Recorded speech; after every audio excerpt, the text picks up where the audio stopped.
Pertama-tama saya ingin mengucapkan simpati yang sedalam-dalamnya kepada mantan Presiden Joko Widodo atas kekalahannya pada kontestasi pemilihan pemimpin negara yang paling korup di dunia tahun 2024 dan hanya menempati urutan ketiga. Sungguh sangat disayangkan. Indonesian police are under pressure to investigate the country's former president Joko Widodo for corruption. This after an international non-profit organization of investigative journalists announced that Mr. Widodo was a finalist for 2024's Most Corrupt Person of the Year. A finalist for the 2024 Most Corrupt Person of the Year, the nomination has pushed Indonesia's former president Joko Widodo back into the spotlight.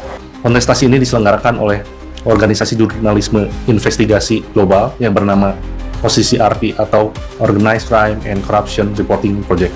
Berkantor pusat di Amsterdam, OCCRP berfokus pada pemberitaan mengenai kejahatan terorganisir dan korupsi, dengan misi memperluas dan memperkuat jurnalisme investigatif di seluruh dunia.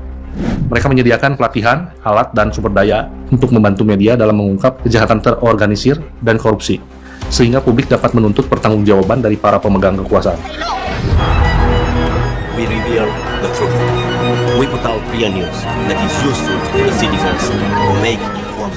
Baru-baru ini, OCCRP mencantumkan nama mantan Presiden Indonesia, Joko Widodo, dalam daftar nominasi pemimpin paling korup dan paling terlibat dalam mafia di seluruh dunia pada tahun 2024. Walaupun akhirnya di final beliau dikalahkan oleh Bashar al-Assad, Presiden Suriah yang digulingkan baru-baru ini. Selain Jokowi, daftar tersebut juga mencakup nama-nama seperti Presiden Kenya William Ruto, Presiden Nigeria Bola Ahmed Tinubu, mantan Perdana Menteri Bangladesh Sheikh Hasina, dan pengusaha India Gautam Adani. Jokowi masuk ke dalam daftar nominasi pemimpin paling korup di dunia menurut OCCRP berdasarkan beberapa faktor yang melibatkan persepsi dugaan korupsi selama pemerintahannya. OCCRP menilai Jokowi dikritik secara luas karena merusak lembaga pemilihan umum dan peradilan di Indonesia, mengerahkan sumber daya dan aparat yang menguntungkan ambisi politik putranya yang kini menjadi wakil presiden. Pemerintahan Jokowi juga dinilai secara signifikan melemahkan KPK. Keputusan akhir untuk penghargaan ini dibuat oleh panel juri yang terdiri dari masyarakat sipil, akademisi, dan jurnalis yang berpengalaman menyelidiki korupsi dan kejahatan. Mereka lah yang menyeleksi 55.000 tokoh yang diusulkan. Proses seleksi akhir OCCRP didasarkan pada penelitian investigasi dan keahlian kolektif jaringan. Penghargaan ini menyoroti sistem dan aktor yang memungkinkan terjadinya korupsi dan kejahatan terorganisasi, tapi juga berfungsi sebagai pengingat agar kebutuhan berkelanjutan untuk mengungkap ketidakadilan. OCCRP adalah organisasi jurnalisme investigasi terbesar di dunia yang pernah menghebohkan dunia dengan mengumumkan kebocoran data Panama Papers, di mana orang-orang Indonesia memiliki perusahaan cangkang untuk menyembunyikan kekayaannya, menghindari pajak, atau mengaburkan transaksi keuangan. Di antaranya adalah Luhut Binsar Panjaitan, Sandiaga Uno, Tommy Soeharto, Edi Kusnadi Sariatmaja, Sukanto Tanoko, dan Prayogo Pangestu. Selama beroperasi, OCCRP telah membuat 702 pejabat dunia mengundurkan diri atau diskors dari jabatannya, dan 620 dakwaan, berbagai vonis hukuman, dan lebih dari 100 aksi korporasi. Jadi menurut saya sih OCCRP sangat kredibel untuk melakukan investigasi. Tugas mereka menyajikan informasi kepada publik, bukan untuk melakukan penuntutan atau pembuktian di pengadilan. Terserah publik untuk melakukan tindak lanjut apa. Jokowi membantah keras tuduhan ini dan meminta OCCRP memberikan bukti terkait klaim ini. Kemarin ini saya lihat video Jokowi ketika diwawancara untuk menanggapi hal ini. Nampak sekali wajahnya gusar meskipun berusaha ditenang-tenangkan dan menjawab dengan senjata utamanya. Kontroversi ini memicu perdebatan. Beberapa kelompok pendukung Jokowi membela dengan menekankan bahwa tingkat kepercayaan publik terhadapnya tetap tinggi 80%. Meskipun di tengah hebohnya rekayasa Paman Usman, private jet, roti 400.000, isu pencucian uang anak-anaknya, hingga ekspor ilegal biji nikel. Sungguh nggak masuk akal. Yang jelas, Jokowi sudah menjadi public enemy untuk saat ini. Apa sih yang dimaksud korupsi itu? OCCRP menjelaskan bahwa korupsi itu termasuk manipulasi dalam soal kampanye, termasuk juga penjarahan sumber daya alam, dan sebagainya.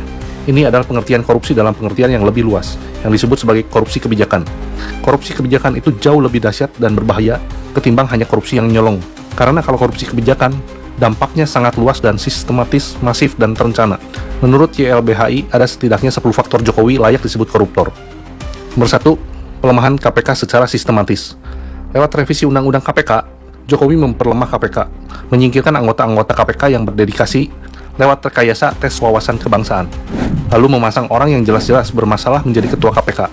Hasilnya, ketua KPK tersangkut kasus pemerasan. Jokowi menjadikan KPK sebagai attack dog yang menyasar lawan-lawan politik.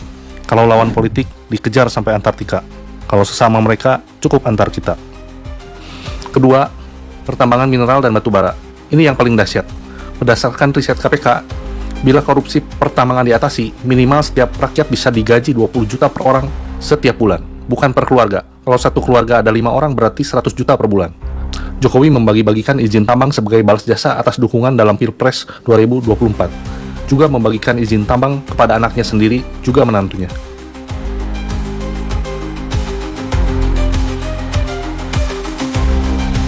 Harvey Muiz pun di persidangannya menyebutkan bahwa yang mereka lakukan sudah sesuai arahan Jokowi.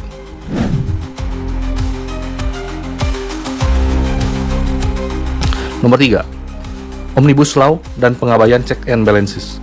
Saking korupnya menguasai 81% DPR, sehingga rancangan undang-undang langsung disahkan saja tanpa check and balances. Nomor 4, rezim nihil meritokrasi. Wah, ini bisa terlihat jelas di mana orang-orang yang dekat dengan Jokowi bisa lompat jabatan ke posisi strategis, sedangkan yang lain dipinggirkan. Terlihat jelas di militer dan kepolisian. Kita juga bisa melihat bagaimana relawan Jokowi dijadikan Menteri Kominfo yang kemungkinan terlibat membina judi online. Nomor 5, menghidupkan kembali dui fungsi militer. Nomor 6, badan usaha milik negara menjadi badan usaha milik relawan. Relawan-relawan ditempatkan menjadi pejabat di BUMN meskipun tidak memiliki kompetensi. Nomor 7, intelijen untuk kepentingan politik. Ini jelas diakui Jokowi bahwa dia memata-matai partai politik, mau bergerak kemana, mau melakukan apa. Tidak hanya intelijen, bahkan Parcok pun dimobilisasi untuk memenangkan Pilpres dan Pilkada. Nomor 8, represi dan kriminalisasi. Sudah tidak terhitung berapa banyak yang menjadi korban represi dan kriminalisasi. Mulai dari rakyat kecil, para akademisi, partai politik, pers, hingga lembaga survei menjadi korban. Nomor 9, proyek strategis nasional merampas ruang hidup rakyat. Kasus Rempang dan PIK 2 menjadi bukti yang tak terbantahkan. Selain itu, dana PSN juga dikorupsi sebesar 510 triliun dan dibagikan ke ASN dan politikus. Nomor 10, nepotisme kekuasaan. Salah satu yang paling viral adalah bagaimana Jokowi merekayasa hukum lewat Paman Usman demi memuluskan anaknya jadi wakil presiden. Itu tidak terbantahkan. Bayangkan suasana sidang mahkamah keluarga di mana sang anak menuntut dari pihak sang anak, didukung oleh partai sang anak yang lain, disidang oleh si paman, dan yang tanda tangan mengesahkan hasil MK adalah si bapak menggunakan kop presiden. Kurang nepotisme gimana lagi coba? Udah markot top ini.